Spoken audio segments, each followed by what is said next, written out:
Šodien mēs visi novērojam strauju kataklizmu pieaugumu uz planētas, bet tas ir tikai sākums.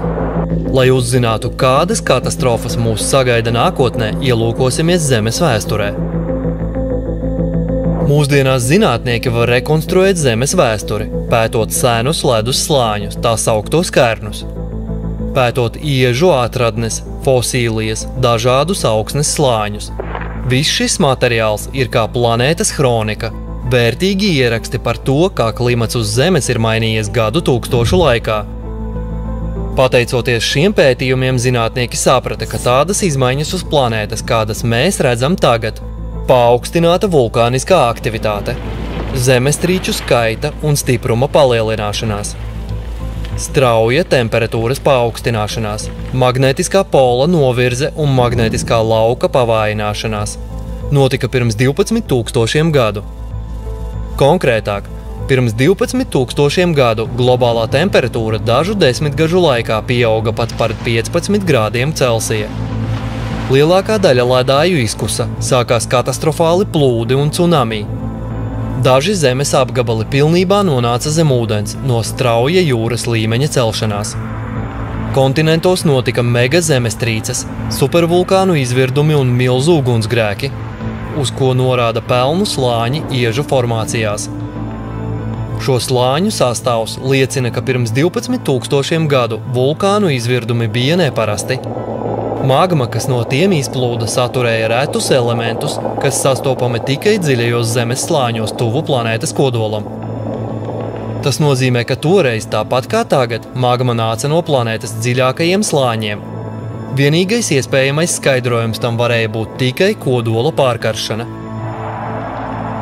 Milzīgais enerģijas daudzums šādai karsēšanai un magmas pacelšanai no dzīlēm nevarēja parādīties ne no kurienes.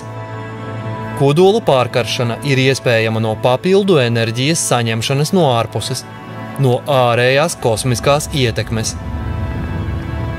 Tas nozīmē, ka kataklizmas pirms 12 000 gadu arī notika ārējās kosmiskās ietekmes iedarbībā.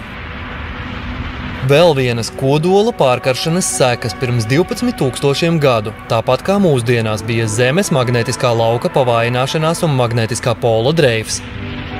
Visas šīs anomālās izmaiņas un kataklizmas pirms 12 000 gadu izraisīja megafaunas masveida izzušanu un strauju cilvēku populācijas samazināšanos. Tostarp kromaņoniešu izzušanu. Zīmīgi, ka līdzīgs katastrofu pieaugums tika novērots ne tikai pirms 12 000 gadu, bet arī pirms 24 000 gadu un pat agrāk. Pirms 36, 48, 60 un 72 000 gadu. Tādējādi mēs redzam, ka katastrofu pastiprināšanās uz Zemes notiek cikliski, ik pēc 12 000 gadu. Tas nozīmē, ka kosmiskais spēks, kas dod papildu enerģiju mūsu planētas kodolam, iedarbojas uz Zemi reizi 12 000 gadu. Katrs globālo katastrofu cikls noved pie bioloģisko sugu izzušanas. Pirms 72 000 gadu pēc Tobas vulkāna izvirduma cilvēce gandrīz izmira. Uz Zemes palika mazāk nekā 10 000 cilvēku. Ņemiet vērā, ka katru 24 000 gadu ciklu raksturo smagākas kataklizmas. Sliktā ziņa ir tā, ka šodien mēs dzīvojam ne jau vienkārši ārējās kosmiskās iedarbības ietekmē. Mēs dzīvojam 24 000 gadu ciklā, kas ir daudz postošāks. Mēs šajā ciklā pilnībā ieiesim 2024. gadā. Tas nozīmē, ka enerģija, kas ietekmē planētas kodolu, palielināsies daudzkārt, tāpat kā destruktīvo kataklizmu spēks. Šo ciklisko kosmisko ietekmi var salīdzināt ar laternas gaismu miglā un tumsā. Tā veido koncentrētu gaismas kūli un izkliedētu gaismu ap to. Tagad Zemi sasniedz tikai izkliedēta gaismas daļa. Koncentrētais stars mūs nav pats kāris, un jau tagad redzam strauju kataklizmu skaita un spēka pieaugumu. Turpmāk viss tikai pieaugs. Pamatojoties uz visiem faktiem un apkopotajiem datiem, mēs varam ar pārliecību teikt, ka ieejam nebijuša spēka un mēroga milzīgu katastrofu laikmetā.